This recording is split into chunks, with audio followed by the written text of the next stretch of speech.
மதுரை மாவட்டம் மேலூர், அரிட்டாப்பட்டி, நாய்க்கர்பட்டி உள்ளிட்ட பல சுற்றுவட்டார கிராமங்களில் டங்ஸ்டன் சுரங்கம் அமைப்பதற்கு மத்திய சுரங்கத்துறை உரிமை வழங்கியதால் அப்பகுதியில் பெரும் பதற்றம் நிலவுவதாகும். இதன் காரணமாக மாண்புமிகு முதலமைச்சர் அவர்கள் மாண்புமிகு பாரத பிரதமர் அவர்களுக்கு 20/11/2024 அன்று கடிதம் எழுதியதாகவும் இந்த அரசின் செய்தி குறிப்பில் தெரிவிக்கிறது. அக்கடிதத்தில் 3/10/2023 அன்று மாண்புமிகு நீர்வளத்துறை அமைச்சர் ஒரு கடிதம் எழுதியதாகும். அதற்கு மத்திய அரசிடமிருந்து 2/11/2023 அன்று பதில் பெறப்பட்டுள்ளதாகவும் தெரிவித்து இவ்விரு கடிதங்களில் உள்ள முழு விவரங்களும் தெரிவிக்கப்படவில்லை. இதுவரைக்கும் 2 கடிதமே தெரிவிக்கல. எங்களுக்கு கிடைத்த தகவலின்படி mines and minerals development and regulation act MMDR act சுரங்கம் மற்றும் கனிமங்கள் வளர்ச்சி மற்றும் ஒழுங்குமுறை 2023 ஆண்டு திருத்தச் சட்டம் 17/8/2023 முதல் அமலுக்கு வந்துள்ளதாக மத்திய அரசு அனைத்து மாநில அரசுகளுக்கும் 2023 ஆண்டு செப்டம்பர் மாதமே கடிதம் எழுதியுள்ளதாக தெரிகிறது. மேலும் மத்திய அரசு கொண்டு வந்துள்ள இந்த திருத்தச் சட்டத்தில் பிளாட்டினம், டங்ஸ்டன் போன்ற 20 அரிய வகை கனிமங்கள் கிரிட்டிக்கல் மினரல்ஸ் என்று அறிவித்து அவைகளில் ஏல முறைகளை மத்திய சுரங்கத்துறையே செயல்படுத்தும் என்றும் குறிப்பிட்டுள்ளதாக தெரிகிறது. இதன் மூலம் மத்திய அரசு அதிமுக்கிய கனிமங்கள் பட்டியலில் டங்ஸ்டன் கொண்டு வரப்பட்டுள்ளதாக கடந்த ஆண்டு செப்டம்பர் மாதம் எழுதிய கடிதத்தில் தெளிவாக குறிப்பிட்டிருப்பதாக தெரிய வருகிறது. அப்படி எண்ணில் 3/10/2023 அன்று மாண்புமிகு நீர்வளத்துறை அமைச்சர்கள் மத்திய சுரங்கத்துறைக்கு எழுதிய கடிதத்தில் இந்த அரசின் எதிர்ப்பை பதிவு செய்துள்ளார் என்பதை அறிய விரும்புகின்றேன். தமிழ்நாடு மக்கள் பாதிக்கக்கூடிய எந்த ஒரு திட்டமும் மத்திய அரசால் நிறைவேற்றப்படுகின்ற பொழுது அதை தடுத்து நிறுத்துகின்ற நிலையிலே நம்முடைய நாடாளுமன்றத்தில் இருந்திருக்க வேண்டும். அந்த பணியை அவர்கள் செய்ய தவற விட்டு விட்டார்கள். மாண்புமிகு நிதி அமைச்சர். மாண்புமிகு பேரவைத் தலைவர் அவர்களே, மத்திய அரசாங்கத்திலிருந்து இந்த திருத்த சட்ட முன்வடிவு மாநிலங்களுக்கு அனுப்பப்பட்டு கருத்து கேட்கிற போது அப்போதே நம்முடைய தமிழ்நாடு அரசு அதற்கான எதிர்ப்பை அவர்களுக்கு திட்டவட்டமாக நாங்கள் தெரிவித்திருக்கிறோம். இந்த இதை நாங்கள் ஒத்துக்கொள்ள முடியாது. காரணம், இது ஸ்டேட் அட்டானமிக்குள் நீங்கள் தலையிடுகிறீர்கள். ஒரு மாநில அரசுடைய ஒப்புதல் இல்லாமல் ஸ்ட்ராட்டஜிக் அண்ட் கிரிட்டிக்கல் மினரல்ஸ் என்கின்ற போர்வையிலே நீங்கள் மத்திய ஒன்றிய அரசு நினைத்தால் எந்த இடத்திலும் போய் நீங்கள் இத்தகைய சுரங்க பணிகளை செய்து கொள்ளக்கூடிய அதிகாரத்தை நீங்கள் மேற்கொள்வதற்கு நிச்சயமாக தமிழ்நாடு ஒருபோதும் தன்னுடைய அனுமதியை வழங்காது என்று தமிழ்நாடு திட்டவட்டமாக தன்னுடைய எதிர்ப்பை அந்த சட்ட முன்வடிவிற்கு ஏற்கனவே தெரிவித்திருக்கிறது. இருந்த போதிலும் ஒன்றிய அரசு அங்கே நாடாளுமன்றத்தில் தனக்கு இருக்கக்கூடிய அறுதி பெரும்பான்மையினுடைய அடிப்படையில் அவர்கள் அந்த சட்டத்தை அன்றைக்கு நிறைவேற்றி வந்து அந்த சட்டத்தை அவர்கள் நிறைவேற்றிவிட்டு நமக்கு சொல்லியிருக்கார்களுடைய சட்ட முன்வடிவிலேயே மிக கடுமையான எதிர்ப்பை திராவிட முன்னேற்ற நம்முடைய மாண்புமிகு முதலமைச்சரான தலைமையில் இருக்கக்கூடிய அரசு ஏற்கனவே தெளிவாக தெரிவித்திருக்கு.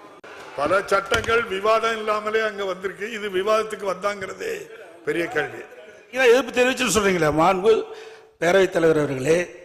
இதே போல்தான் மாண்பு அம்மாவுடைய அரசு இருந்த பொழுது காவிரி நதிநீர் பிரச்சனை சம்பந்தமாக உச்ச நீதிமன்றம் அளித்த தீர்ப்பை அப்பொழுது இருந்த மத்திய அரசு நிறைவேற்ற காலதாமதம் செய்த காரணத்தினால் அதை நிறைவேற்ற வேண்டும் என்று அனைத்து இந்திய அண்ணா திராவிட முன்னேற்ற கழக நாடாளுமன்ற 37 பேர் தொடர்ந்து 22 நாட்கள் அவையை ஒத்திவைக்கின்ற ஒரு சூழலை உருவாக்கணும்.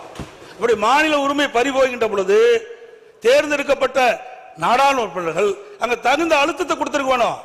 மெஜாரிட்டி நிறைவேற்றப்பட்டா நம்ம சந்திக்கிறோம்ல, பாதிக்கப்பட்டது தமிழ்நாடு மக்கள் தானே. அதை நிறைவேற்ற வேண்டிய கடமை உங்களிடத்தில் இருக்கின்றது. அதுக்குதான் நாடாளுமன்ற தமிழ்நாட்டு மக்கள் தேர்ந்தெடுத்து அனுப்பிச்சு வச்சிருக்கிறாங்க.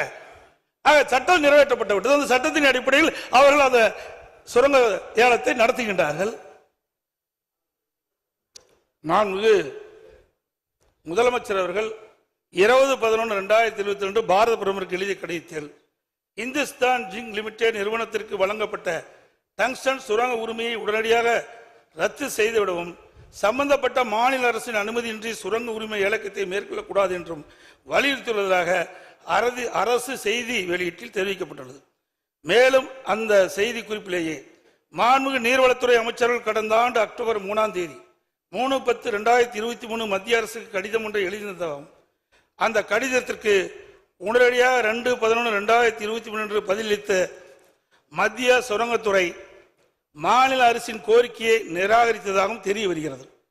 மத்திய நீர்வளத்துறை அமைச்சர் 3/10/2023 கடிதமும், அதற்கு மத்திய சுரங்கத்துறை அமைச்சர் 2/11/2021 பதில் கடிதங்கள் வழங்கப்பட்டதில் அதன் முழு விவரம் இதுவரைக்கும் தெரிவிக்கல. தனி தீர்மானத்தில் நீங்க கொண்டு வரல. அவர் சொல்றாரு இங்க வந்துட்டு நீங்க வைக்கல போடல அப்படின்றாரு. இந்த ஏலம் விடும் அதிகாரத்தை அவங்க ஒரு minor and mineral development regulation act, அதான் MMDR சொல்லுவாங்க. அந்த ஆக்ட்ல ஒரு திருத்தத்தை அவங்களே பண்ணிட்டாங்க. யாரையும் கேட்கல. திருத்தத்தை பண்ணிட்டு என்ன செய்தாங்கன்னா, அந்த கனிமத்தை அந்த டங்ஸ்டனை ஏலம் விடுகிற அதிகாரம், அது என்ன சொல்றாங்க, அந்த திருத்திட்டு நமக்கு சொல்றாங்க, ஏலம் விடுகிற அதிகாரம் ஒன்றிய அரசுக்கு மட்டுமே உண்டு. இதை விட கேவலம் நல்ல அர்த்தம் சொல்றாங்க.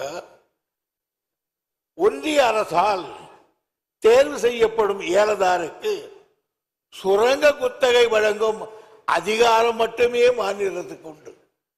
ஆக ஆண்டான் அடிமை, இது சுயமரியாதைக்கு கூட்டப்பட்ட சவால். இது கனிம வளம் மட்டும் போல நம்முடைய மானமே இதுல போச்சு.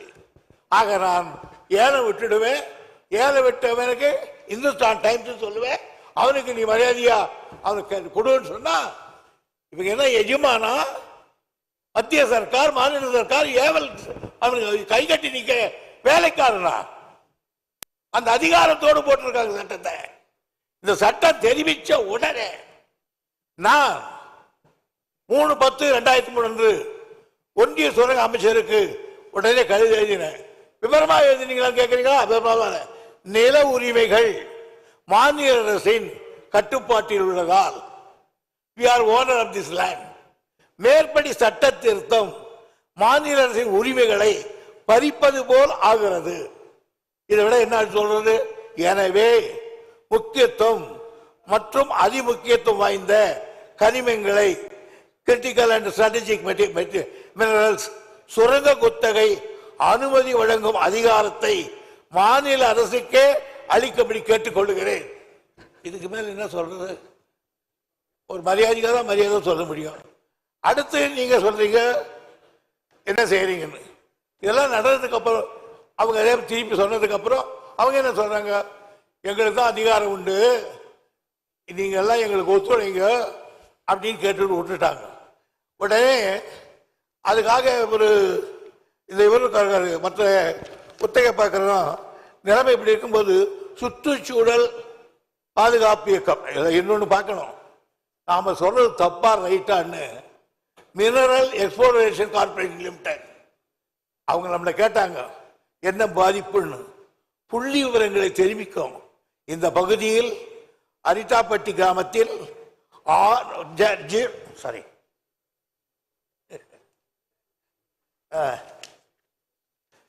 0.04 ஹெக்டர் நிலமும் மீனாட்சிபுரம் கிராமத்தில் 53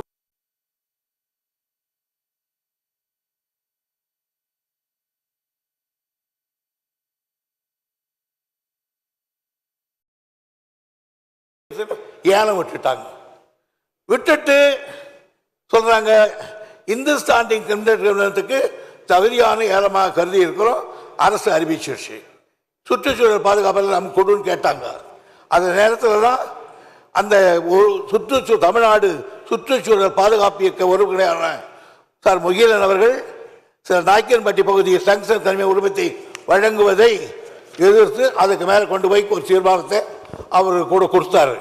இவ்வளவு நடந்து முடியலை. அப்பவும் கேட்கலன்றதுக்கு அப்புறம் தான் நம்முடைய முதலமைச்சர்கள் நான் பிரதமருக்கே ஒரு கடிதத்தை அற்புதமாக எழுதினார்.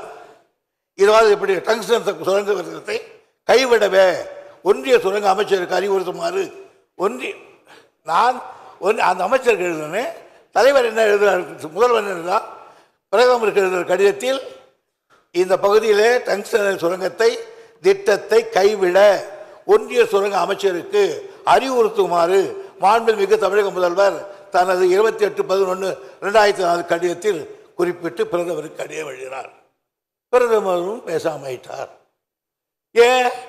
இந்துஸ்தான் லிமிடெட் வேதாந்தா பிரபாகரம் ஆகியனால நாங்கள் எல்லாத்தையும் செய்யாமல் இல்லை, நாங்கள் செய்திருவோம். நீங்களே என்ன பேசும்போது சொல்றீங்க தெரிய வருகிறது. ஏன்னா உங்களுக்கு மெட்டீரியல் இல்லை, தெரிய வருகிறது. அதனால உங்களை தப்பா நான் சொல்லலை. நீங்கள் முதலமைச்சர் இருந்துங்க, நிர்வாகத்தில் அப்படிதான் இருக்கும். ஒரு தீர்மானத்தை போடுவோம், அவ்வளவுதான். மாண்புமிகு எதிர்க்கட்சி தலைவர் அவர்கள். மாண்புமிகு பேரவைத் தலைவர்களே, ஒரு மூத்த உறுப்பினர் தன்னுடைய பேச்சில் நிறைய சர்ச்சைன்னு சொல்றாரு. நாங்கள் கேட்கறது, நீங்கள் கடிதம் எழுதியிருக்கிறீங்க, என்ன விவரம் எங்களுக்கு எப்படி தெரியும்? நீ சொன்னா தானே தெரியும். இப்பதான் நீ சொல்லியிருக்கிறீங்க, அதனால தெரிய வருதுன்னு நான் சொல்றேன். இதை நீ கிண்டல் அடிச்சு இப்பதானே வருது, இப்பதான் கடிதம் நாங்க அங்க இருந்த கடிதத்தை உங்களுக்கு கொண்டு அனுப்பணுமா? இல்ல அவங்க, அதாவது நீங்க சொன்னது அவங்க என்ன சொன்னா தெரிய வருகிறேன்னு தான் நீங்க சொல்ல முடியும். உங்களுக்கு கவனத்துக்கு நாங்க தரலங்கிறத அவை முன்னவர் தெளிவுபடுத்திட்டாங்க. எங்களை பேச விடுங்க பேரவைத் தலைவர்களே. பேரவைத் தலைவர்களே, தாங்கள் எழுதிய கடிதம் எங்களுக்கு எப்படி தெரியும்? நீங்கள் அதை வெளியிட்டு எங்களுக்கு தெரியும். அதான் தெரிய வருகிறது நான் சொல்றேன். தெரிய வரி சொல்ல மாட்டாலும் விளக்கம் நீங்க சொல்லி இருக்கிறீங்க. அதைத்தான் அவங்க பதிவு பண்ணாங்க. நீங்க இப்படித்தான் எழுத முடியும்னு சொன்னாங்க. அவை எதிர்கட்சி தலைவர்கள் அனுபவமிக்கவர், முதலமைச்சர் இருந்தவர், அமைச்சராக இருந்தவர். நீங்க முதலமைச்சராக இருக்கும்போது மத்திய சர்க்காருக்கு எத்தனையோ கடிதங்கள் எழுதினீங்க. அதுல ஒன்னாவது எங்களுக்கு கொடுத்துருக்கீங்களா? இன்னைக்கு சார் அரசு சார் ஒரு அரசு இன்னொரு அரசு சீஃப் மினிஸ்டர் பிரைம் மினிஸ்டர் எழுதுறார், அது உங்களுக்கு அனுப்பணுமா? என்ன சார் நியாயமா இருக்கு? நீங்க ஒண்ணு கேட்கற சார், இது ஆதரிக்கிறீங்களா எதிர்க்கிறீங்களா சொல்லி விடுங்க சார், முடிச்சுடலாம். நீங்கள் அதை வெளியிட்டு எங்களுக்கு தெரியும். அதான் தெரிய வருகிறது நான் சொல்றேன். தெரிய வரி சொல்ல மாட்டாலும் விளக்கம் நீங்க சொல்லி இருக்கிறீங்க. அதைத்தான் அவங்க பதிவு பண்ணாங்க. நீங்க இப்படித்தான் எழுத முடியும்னு சொன்னாங்க. அவை எதிர்கட்சி தலைவர்கள் அனுபவமிக்கவர், முதலமைச்சர் இருந்தவர், அமைச்சராக இருந்தவர். நீங்க முதலமைச்சராக இருக்கும்போது மத்திய சர்க்காருக்கு எத்தனையோ கடிதங்கள் எழுதினீங்க. அதுல ஒன்னாவது எங்களுக்கு கொடுத்துருக்கீங்களா? இன்னைக்கு சார் அரசு சார் ஒரு அரசு இன்னொரு அரசு சீஃப் மினிஸ்டர் பிரைம் மினிஸ்டர் எழுதுறார், அது உங்களுக்கு அனுப்பணுமா? என்ன சார் நியாயமா இருக்கு? நீங்க ஒண்ணு கேட்கற சார், இது ஆதரிக்கிறீங்களா எதிர்க்கிறீங்களா சொல்லி விடுங்க சார், முடிச்சுடலாம். மாண்புமிகு முதலமைச்சர் அவர்கள். மாண்புமிகு முதலமைச்சர். மாண்புமிகு பேரவைத் தலைவர் அவர்களே, இங்கே எதிர்க்கட்சி தலைவர் அவர்கள் நாடாளுமன்றத்தில் உங்கள் உறுப்பினர் இருக்கிறாங்களா, இவ்வளவு பேர் இருக்கிறாங்க இவ்வளவு பேர் இருக்கிறாங்கன்னு பெருமையாக பேசுறீங்களா, என்ன செஞ்சீங்க அப்படின்னு ஒரு கேள்வி கேட்டார். எங்களுடைய நாடாளுமன்ற உறுப்பினர்கள் நாடாளுமன்றத்தில் கடுமையாக எதிர்த்திருக்கிறார்கள். நான் கூட எதிர்க்கட்சி தலைவர் ஒரு ஆதாரமாக பேச மாட்டார் என்று அமைதியாக இருந்தார். ஆனால் இப்பொழுது நான் விவரத்தை கேட்டு ஆதாரத்தோடு சொல்லுகிறேன். எங்களுடைய நாடாளுமன்ற உறுப்பினர்கள் கடுமையாக எதிர்த்திருக்கிறார்கள். அது மட்டுமல்ல, அங்கே போராட்டத்தில் ஈடுபட்ட நேரத்தில் அந்த மாவட்டத்தில் அமைச்சராக இருக்கக்கூடிய மூர்த்தி அவர்கள் நேரடியாக சென்று அவர்களுக்கு இந்த போராட்டத்தினுடைய தன்மையை பற்றி அறிந்து கொண்டு அதை நிறுத்துங்கள், உங்களுக்கு ஆதரவாக இந்த அரசு இருக்கும் என்று சொல்லி அதற்கு பிறகு முதலமைச்சர் கடிதம் எழுதியிருக்கிறார் என்ற விவரத்தையும் சொல்லி சட்டமன்றத்தில் இது போன்ற தீர்மானத்தை நான் கொண்டு வரப்போகிறோம் என்பதையும் அந்த போராட்டத்தில் ஈடுபட்டிருக்க சொல்லி அதற்கு பிறகுதான் இந்த தீர்மானம் வந்திருக்கிறது என்பதை நம்முடைய எதிர்க்கட்சி தலைவர்கள் புரிந்து கொள்ள வேண்டும் என்பதை தெரிவித்துக் கொள்கிறேன். மாண்புமிகு அவை முன்னவர். மாண்புமிகு எதிர்க்கட்சி தலைவர் கூட திமுக எதிர்க்கவில்லைன்னு சொல்ல, தெரிகிறது சொன்னார். எதிர்க்கவில்லை என்று தெரிகிறது, அதே சொல்ல சார் நீங்களா சார்? மாண்புமிகு எதிர்க்கட்சி தலைவர். மாண்புமிகு பேரவைத் தலைவர்களே, நீங்க கடிதம் எழுதியிருக்கிறீங்க, அதுல என்ன வாசனை எங்களுக்கு என்ன தெரியும், என்ன விவரம் தெரியும், அதனாலதான் தெரிய வருகிறேன்னு சொல்றேன். ஆகவே ஒரு பொருள் தெரிஞ்சாதானே சொல்ல முடியும். நீங்க கடிதம் மத்திய அரசுக்கு எழுதியிருக்கிறீங்க, என்ன விவரம் எழுதிருக்குன்னு எங்களுக்கு எப்படி தெரியும்? அதோட மத்திய அரசு உங்களுக்கு பதில் கடிதம் கொடுத்திருக்காங்க, அதுல என்ன விவரம் தெரியும்? இப்ப பிரச்சனை வரங்காட்டி நீங்க பேசுறீங்க, அந்த பிரச்சனை எங்களுக்கு ஆழம் தெரிஞ்சிருக்க வேணும்ல எதிர்க்கட்சிக்கு, அதை நீ வெளிப்படுத்தலையே. நிறைய கடிதங்கிறது இது முக்கியமான பிரச்சனை, மக்களுடைய பிரச்சனை, மக்கள் வாழ்வாதார பிரச்சனை, மக்கள் பாதிக்கப்படுகின்ற பிரச்சனை. அப்படி பிரச்சனை வருகின்ற பொழுது நீங்க தனி தீர்மானம் கொண்டு வருகின்ற பொழுது அந்த விவரம் எதிர்க்கட்சிக்கு தெரிய வேணும்ல, மக்களுக்கு தெரிவிக்கப்பட வேணும்ல. நீங்க தனி தீர்மானம் கொண்டு வந்து நிறைவேற்றணும், ஆமாம் போட்டு நாங்க போகணும், எதையுமே சொல்லக்கூடாது, எதையும் விளக்க கேட்க கூடாது. என்னங்க நியாயம்? அவை முன்னவர் உட்காருங்க. இல்ல கோபப்படாதீங்க சார். நான் எழுதிய கடிதத்தில் என்னென்ன தெரிவித்தேன் என்று அதை சொன்னேன். மாண்புமிகு முதலமைச்சர் எழுதிய கடிதத்தில் இந்த டங்ஸ்டன் அந்த மின்சார கம்பெனி கொடுக்க கூடாது என்று அந்த அமைச்சருக்கு அறிவுறுத்துங்கள் என்று அவர் கடிதம் எழுதினார் பிரதமருக்கு. அந்த கடிதத்துக்கு 2 சரத்தையும் கூட்ட சொல்லிட்டேன். நீ இதுக்கு மேல என்ன வேணும்? அது காப்பி வேணுமா? மாண்புமிகு எதிர்க்கட்சி தலைவர், மாண்பு பேரவைத் தலைவர்களே, இது ஒரு முக்கியமான பிரச்சனை. அங்க இருக்கிற மக்களுடைய வாழ்வாதார பிரச்சனை. அதை தான் நான் முன்னிருந்து நான் பேசிக்கிட்டு இருக்கிறேன். அதாவது பிப்ரவரி மாசமே ஒப்பந்த புள்ளி கோரப்பட்டு விட்டது. 10 மாசம் என்ன பண்ணீங்க? அரசாங்கம் தான் நடத்திக்கிட்டு இருக்கிறீங்க. அப்படி அரசாங்கம் நடத்திக்கிட்ட பொழுது மக்களுடைய பிரச்சனை வருகின்ற பொழுது அதை தட்டி மத்திய அரசு கேட்க வேணும்ல. நீங்க எந்த வித கடிதமே எழுதவில்லையே மத்திய அரசுக்கு. இந்த சுரங்கத்தை தடுத்து நிறுத்த வேண்டும் என்று எந்த கடிதமும் மத்திய அரசுக்கு எழுதவில்லை என்று எக்ஸ் வலைதளத்தில் மத்திய சுரங்கத்துறை அமைச்சர் வெளியிட்டு இருக்கிறாங்க. அதுக்கு என்ன பதில் கொடுக்க போறீங்க? உங்களுடைய எதிர்ப்பு தெரிவிக்கலையே. தெரிவிச்சிருந்தா இந்த பிரச்சனை வந்திருக்காது. நாங்க தடுத்து நிறுத்தணும் அவர் சொல்றாரு. பேரவைத் தலைவர் அவர்களே, இவ்வளவு வேகமாக பேசிவிடுகிற காரணத்தால் இதை சாதித்து விட்டோம் என்று நீங்கள் நினைத்து விட வேண்டாம். நிச்சயமாக சொல்கிறேன், உறுதியாக சொல்கிறேன். நாங்கள் அவ்வப்போது தொடர்ந்து கடிதம் எழுதியிருக்கிறோம், தொடர்ந்து போராட்டங்கள் நடத்தி கொண்டிருக்கிறோம். எங்களுடைய கண்டன குரலை நாடாளுமன்றத்திலே பதிவு செய்திருக்கிறோம். அது மட்டுமல்ல, போராட்ட கலவரத்தில் ஈடுபட்டிருக்க போய் கூட நம்முடைய அமைச்சர் பேசுகிற போது இது போன்ற ஒரு தீர்மானம் அவையிலே சட்டமன்றம் கூடுகிற நேரத்தில் கொண்டு வருவோம் என்று சொல்லிதான் தெளிவுபடுத்தி இருக்கிறோம். கடிதத்தை எழுதுகிற போது அவ்வப்போது செய்தி வெளியிடுகிற தலைப்பில் பிரதமருக்கு முதலமைச்சர் இந்த சம்பந்தமாக கடிதம் எழுதியிருக்கிறார் என்ற செய்தி வெள்ளம் விவரம் வந்திருக்கிறது. ஒரு தெரியவில்லை சொன்னால் என்ன புரியவில்லை என்று. மாண்புமிகு எதிர்க்கட்சி தலைவர், மாண்புமிகு பேரவைத் தலைவர்களே, மாண்பு முதலமைச்சர் நான் சொன்ன கருத்தை தவறாக புரிந்துவிடார். மாண்புமிகு நீர்வளத்துறை அமைச்சர் மத்திய சுரங்கத்துறை அமைச்சருக்கு எழுதிய கடிதம், மத்திய சுரங்கத்துறை அமைச்சர் நீர்வளத்துறை அமைச்சருக்கு எழுதிய கடிதத்தை தான் குறிப்பிட்டேன். இந்த 2 கடிதம் வெளியில் சொல்றான். மாண்பு பாரத பிரதமருக்கு மாண்பு முதலமைச்சர் எழுதிய கடிதத்தில் நீங்கள் இந்த சுரங்க ஏலத்தை ரத்து செய்யணும்னு கேட்டுக்கிறீங்க. அந்த இது சுரங்கத்துறை அமைச்சருக்கு போய் சுரங்கத்துறை எக்ஸ் வலைதளத்தில் சொல்லியிருக்கிறாங்க. என்ன, நாங்க ஏலம் விடுவதற்கு ஒப்பந்த புள்ளி கோரணும். அப்ப இருந்து 10 மாசம் இருந்தது. ஏன் இதை தடுத்து நிறுத்துவதற்கு நீங்கள் எந்தவித தகவலும் மத்திய அரசு கொடுக்கவில்லை. எக்ஸ் வலைதளத்தில் வெளியிட்டிருக்கிறாங்க. முதலமைச்சர் எழுதிய கடிதத்திற்கு மத்திய சுரங்கத்துறை அமைச்சகம் பதில் கொடுத்திருக்குது. அதுக்கு தான் நான் கேட்கிறேன், 10 மாத காலம் நீங்க என்ன செஞ்சீங்க? அப்பவே செஞ்சிருந்தா இதை நான் பேசிடுறேங்க. இதை அப்பொழுதே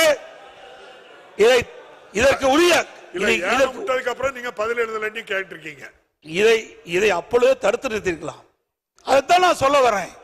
நீங்க 10 மாத காலமாக இந்த அறிவிப்பு வெளிவந்த ஒப்பந்தம் வெளியிட்ட பிறகு டங்ஸ்டன் சுரங்கம் அமைப்பதற்கு ஒப்பந்தமுல்லை கோரப்பட்டு 10 மாத காலமாக நீங்கள் எங்களுக்கு எந்த தகவலும் கொடுக்கப்படவில்லை அப்படி என்று எக்ஸ் முதலமைச்சர் எழுதிய கடிதத்திற்கு எக்ஸ் வலைத்தளத்தில் மத்திய சுரங்கத்துறை அமைச்சகம் கொடுத்திருக்குது. அதுதான் நான் கேட்கிறேன். அவை முன்னவர் நீங்க நீர்வளத்துறை அமைச்சர் எழுதினார், முதலமைச்சர் எழுதினார். அவங்க என்ன கடிதம் எழுதுனாங்க அப்படின்னு கேட்கிறாரு. எழுதுனாங்க. எனக்கு இப்படின்னு தெரிஞ்சிருந்தா அந்த போஸ்ட் ஹவுஸ் முத்திரையோட கொண்டு வந்துருப்பேன். 2/11/2021 அன்று ஒன்றிய சுரங்கத்துறை அமைச்சர் அளித்த பதிலில் உரிய சட்ட திருத்தங்களை மேற்கொண்ட பிறகு இந்த ஏலம் விடுவதாகவும் தேசிய அளவிலான தேவைகளை கருத்தில் கொண்டு மாநில அரசுகள் இந்த கொள்கைக்கு ஒத்துழைக்க வேண்டும் என்று குறிப்பிட்டிருந்தார். இல்லை என்றார். பேரத்தில் அதான் நான் குறிப்பிட்டேங்க. இங்க பேசி பிரயோஜனம் இல்ல, நாடாளுமன்றத்தில் பேச வேணும். நாடாளுமன்றத்தில் கனிம வள திட்டத்தை மாண்புமிகு முதலமைச்சர் நாடாளுமன்றம் கூடி கலந்துட்டு தான் இருக்க தவிர அங்கே தொடர் கூட்டம் நடந்ததாக செய்தி வரல இது வரைக்கும் நமக்கு. ஆனால் கிடைக்க நேரத்தெல்லாம் பயன்படுத்தி அது எதிர்ப்பு தெரிவிச்சிருக்கிறோம். நாடாளுமன்றம் கூடுகிறது, அதற்கு பிறகு அங்கே அவையை ஒத்தி வைக்கப்படக்கூடிய சூழ்நிலை நடந்துகிட்டு இருக்க தவிர தொடர்ந்து நடந்துகிட்டு இல்லை. இது எதிர்க்கட்சி தலைவர் அவர்கள் பத்திரிகையிலையும் படிச்சிருப்பார் நினைக்கிறேன். திடீர்னு ஒரு நாள் ஒரு 100 பில்லை பாஸ் பண்ணி விட்டுருந்தாங்க நாடாளுமன்றத்தில்.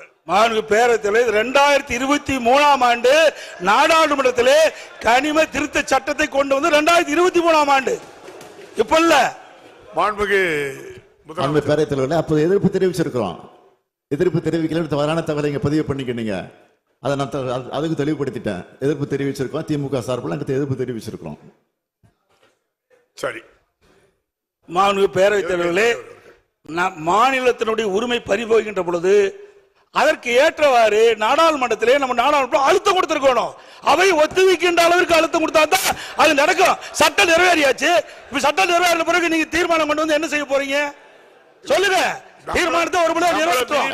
பண்ண முடியாது. முதலமைச்சர் சட்டம் நிறைவேறதுன்னா எங்களுடைய ஆதரவு நிறைவேறுச்சு. நாங்க எதிர்ப்பு தெரிவிச்சிருக்கிறோம். அது நாடாளுமன்றத்துக்கு பதிவாயிருக்கு. எப்படி நிறைவேறதுன்னா நாங்கள தடுத்துக்க முடியுமா? நாங்க மெஜாரிட்டி அவங்க இருக்கும்போது இப்படி பண்ண முடியும் சொல்லுங்க. நீங்களும் அங்க குரல் கொடுத்தோம் நாங்க சபையை நடத்த விடாம பண்ணு பல பேரும் சொல்லியிருக்கீங்க. அப்ப எல்லாம் சபை அவன் நிறைவேற்றும் தீர்மானத்தை தடுத்து நிறுத்திட்டீங்களா நீங்க சொல்லுங்க. அவை முன்னவர் 2003 சட்டம் நிறைவேற்றாங்க. அது வரை நீ உடனே சொல்லியிருக்க வேண்டாமா? அட்டோன்ஸ் இமிடியட்லி 3/10/2003 அன்றே நான் அந்த மத்திய அரசு கடிதம் எழுதியிருக்கிறேன். ஆக நிறைவேற்றினாங்க, தெரிஞ்சது, கடிதம் எழுதணும். மாண்புமிகு எதிர்க்கட்சி தலைவர் அவர்கள். நான்கு பேரவைத் தலைவர்கள் அதை எதிர்க்கு நான் அதான் ஆரம்பத்திலே சொன்னேன். பிப்ரவரி 2024 பிப்ரவரி மாதம் டங்ஸ்டன் சுரங்கம் அமைப்பதற்கு ஒப்பந்தம் கோரப்பட்டு 10 மாத காலமாக என்ன செஞ்சீங்க? எதுவுமே செய்யலையே. இப்ப எடுக்கிற நடவடிக்கை அப்பவே எடுத்திருந்தா இதை தடுத்து நிறுத்தி இருக்கலாம் நான் சொல்றேன். அது மட்டும் இல்ல, ஒரு சட்டம் மத்திய அரசு கொண்டு வருகின்ற பொழுது மாநில உரிமை பாதிக்கப்படுகின்ற பொழுது அங்க அழுத்தம் கொடுத்தே ஆகணும். அதுக்கு தானே எம்பி போறாங்க. சும்மா நான் எதிர்த்தேன் நிறைவேறிட்டு அப்புறம் ஏன் கொண்டு வரீங்க? என்ன பிரயோஜனம்? முதலமைச்சர் பேரவைத் தலைவர்களே அரசுடைய அலட்சியத்தால் இன்றைக்கு அவங்க பகுதி மக்கள் பாதிக்கப்படுறாங்க. அதைத்தான் நான் சொல்றேன். அவை முன்னவர் அவர்கள். மாண்புமிகு எதிர்க்கட்சியை கொண்டு சொல்லுகிறேன். இது மாதிரி எதிர்த்தோம். நான் என் கடிதம் எழுதினா அவர் எழுதினார், சுற்றுச்சூழல் எழுதினார். எதுக்கும் பணியாத காரணத்தால் தான் இந்த மன்றத்துக்கு வந்து இந்த மன்றமே இதை அந்த திட்டத்தை எதிர்க்கிறது, இந்த தீர்மானத்தை ஆதரிக்கிறதுன்னு கொண்டு வந்திருக்கோம். நீங்க இப்போ என்ன சொல்றீங்க? இந்த திட்டம் நமக்கு தேவையில்லாத ஒன்று தானே, சுரங்கம் வரக்கூடாது இல்லையா? அப்படின்னா தீர்மானத்தை ஆதரிங்க. இல்ல சுரங்கத்தை வேதாந்தா பக்கமோ நீங்களும் சேர்ந்துக்கிட்டா ஆதரிச்சுப்போங்க. மாண்புமிகு எதிர்க்கட்சி தலைவர் அவர்கள். மாண்புமிகு பேரவைத் தலைவர்களே, இதுவரை அலட்சியமா இருந்துவிட்டு இப்படி பதில் சொல்வது சரியல்ல. ஏனென்றால் ஒரு அரசாங்கம் அவ்வப்போது விழித்துக் கொண்டு மக்களுக்கு பிரச்சனை ஏற்படும் தீர்த்து வைக்கணும். அலட்சியமாக இருந்தது சொல்றாரு. எந்த விதத்திலும் இந்த திமுக ஆட்சி அலட்சியமா இருந்தது இல்ல. பொது மக்களுடைய பிரச்சனை பொறுத்தவரை நாங்கள் இது வரைக்கும் அலட்சியமா இருந்தது கிடையாது. அலட்சியமா இருந்தங்கிற அவை குறிப்பிலிருந்து நீக்கிறேன். அலட்சியம் வேண்டாம். 4 பேரவைத் தலைவர்களே, நீங்க அந்த ஆசனத்தை அலட்சியம் என்பது நான் தவறா சொல்லல. அலட்சியம் என்பது அது அன்பார்க்க. அதாவது எதுக்கு பேசுறீங்க? எதுக்கு தீர்மானங்களை எல்லாம் பேச விட்டுட்டு எதிர்கட்சி என்ற பிரதான எதிர்கட்சி என்ற முறையில் அரசு சரியான முறையில் நடவடிக்கை எடுத்திருந்தா ஆரம்ப காலகட்டத்தில் தடுத்திருக்கலாம் சொல்றேன். அதுதான் இத்தனை வரைக்கும் பேசிட்டு இருக்கிறேன். வேற என்னத்தை நாங்க சொல்றோம்? அது மட்டும் இல்ல, இதுல சில முக்கியம். முதலமைச்சர் இப்ப கடிதம் எழுதியிருக்கிறார். இது ஒப்பந்த புள்ளி விடுகின்ற பொழுதே கடிதம் எழுதியிருந்தா இது நிறுத்தப்பட்டிருக்கும். இரண்டாவது, முதலமைச்சர் பேரவைத் தலைவர்களே திரும்ப திரும்ப அதையே சொல்லிக் கொண்டிருக்கிறார். இல்ல ஒன்றிய அரசு இது விஷயத்துல ஏலம் விட்டு விட்டுவதாக சொல்லிக் கொண்டிருக்கிறார். இந்த அரசை பொறுத்தவரையில் நிச்சயமாக சொல்கிறேன், ஏலம் விட்டாலும் சரி, நிச்சயமாக உறுதியாக இந்த அரசு அதற்குரிய அனுமதியை தருவதற்கான வாய்ப்பே கிடையாது. அதில் திட்டவட்டமாக இருக்கிறோம். இதுதான் முடிவு. மாண்புமிகு எதிர்க்கட்சி தலைவர் அவர்கள். என்னங்க அடுத்து பேசக்கூடாதா? பேசுங்க. நீங்க மக்களுடைய பிரச்சனைங்க சட்டமன்றத்தில் பேசி தயவுசெய்து அமைதியா இருங்க, உட்கார்ந்துட்டு பேசணும். நீங்க மாண்புமிகு பேரவைத் தலைவர்களே, நான் அவையுடைய கவனத்திற்கு கொண்டு வருவது, இதையெல்லாம் முன்கூட்டியே நடவடிக்கை மேற்கொண்டிருந்தால் இவ்வளவு பிரச்சனை வந்திருக்காது. மக்கள் போராடி இருக்க மாட்டாங்க. அதைத்தான் அரசுடைய கவனத்துக்கு கொண்டு வர்றேன். அது மட்டும் இல்ல, மாண்புமிகு அவை முன்னவர் மாண்புமிகு எதிர்க்கட்சி தலைவருக்கு உறக்கமா பேசுறாரு. நானும் பேசிடுவேன். ஏற்கனவே இந்த திட்டத்தை எல்லாம் நாங்கள் முயற்சி எடுத்து மத்திய சர்க்காருக்கு தெரிவித்து அவர்கள் ஆன காரணத்தால் தான் இந்த தீர்மானத்தை கொண்டு வந்திருக்கிறோம். ஒண்ணு ஜாதிக்கு படியல இப்படிதான் பேசி ஆகணும். வேற எப்படி பேச முடியும்? என்ன பேச முடியும்? உங்களுக்கு சரக்கு இருந்தால பேச முடியும். நீங்க முதலமைச்சர் ஒன்றுக்கும் வார்த்தையெல்லாம் பயன்படுத்தாண்டா. அது நீங்க முன்னால இப்படி பேசுனா என்ன அர்த்தம்? நீங்க சரியான முறையில் ஊழல் என்ன சட்டமன்றம் தானே, ஒரு மூத்த உறுப்பினர் மற்றவருக்கு வழிகாட்டியா இருக்கணும். அதை விட்டுட்டு ஊழல் என்ன, இதுக்கெல்லாம் பயப்பட மாட்டாங்க. மக்களுடைய பிரச்சனை உயிரை கொடுத்தாலும் காப்பாற்றுவாங்க. நீங்களும் அதே வார்த்தை என்ன எங்கிட்ட நடக்காது. நீங்க மாண்புமிகு அமைச்சர் மூர்த்தி அவர்கள், மாண்புமிகு பேரவைத் தலைவர் அவர்களே, இல்ல ஒண்ணுமே போகலைன்னா கிராம சபை கூட்டம் அமைச்சர் அதுல போராட்டத்துல கலந்துக்கிட்டு ஒரு கருத்து சொல்றாரு. மாண்புமிகு பேரவைத் தலைவர் அவர்களே, நிதானமா கருத்தை சொல்லுங்க.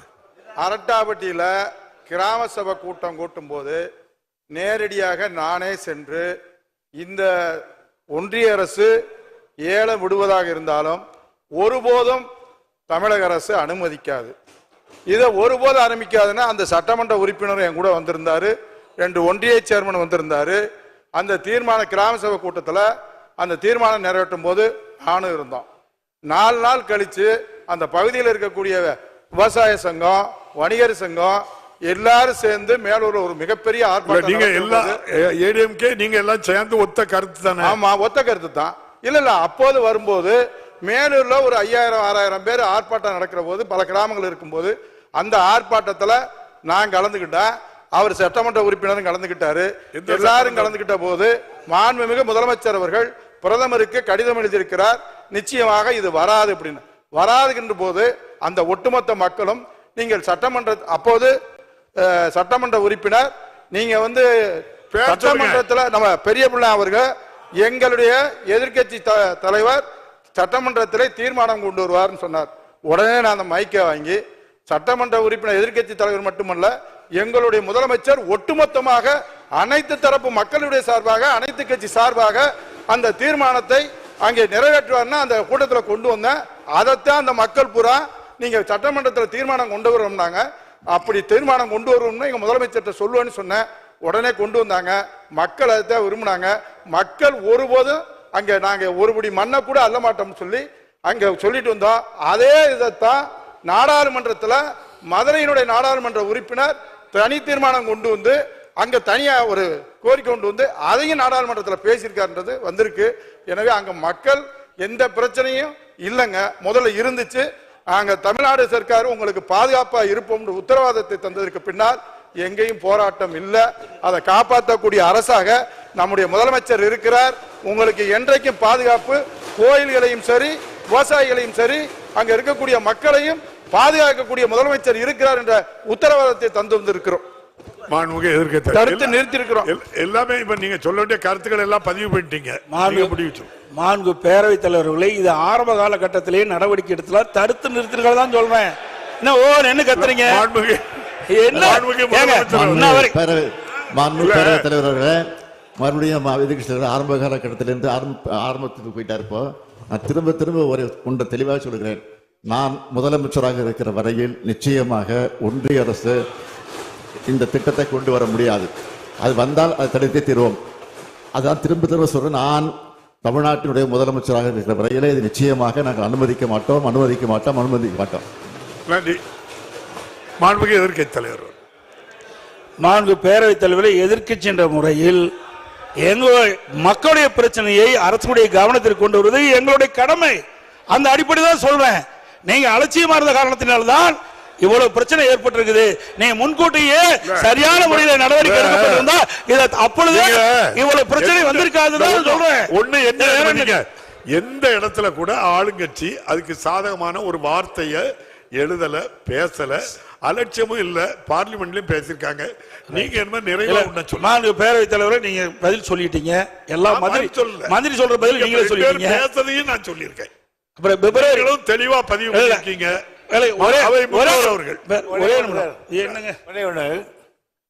மாண்புமிகு முதலமைச்சர் இந்த மாபெரும் சபையில் 3 தரம் நான் முதலமைச்சராக இருக்கிற வரையில் மத்திய சர்க்காரே அதை கொண்டு வருகிறது என்று சொன்னாலும் சரி, அதை நான் இங்கு நடத்தப்பட மாட்டேன் என்று பிரகடனப்படுத்தி இருக்கிறார். இந்த பிரகடனத்துக்கு பிறகு கூட நீங்கள் சந்தேகிக்கிறீர்கள் என்று சொன்னால் இதை விட நீங்கள் வேதாந்தாக்காவுக்கு நேரடியாக பேசிவிடலாம். மாண்புக்கு எதிர்க்கட்சி தலைவர் மாண்பு பேரவைத் தலைவர்களே, அந்த நிறுவனத்திற்கு ஆதாரமாக இருக்கணும் எங்களுக்கு அச்சம் ஏற்படுது. ஏன்னா 10 மாசம் கிடப்பில போட்டிருக்கீங்களா?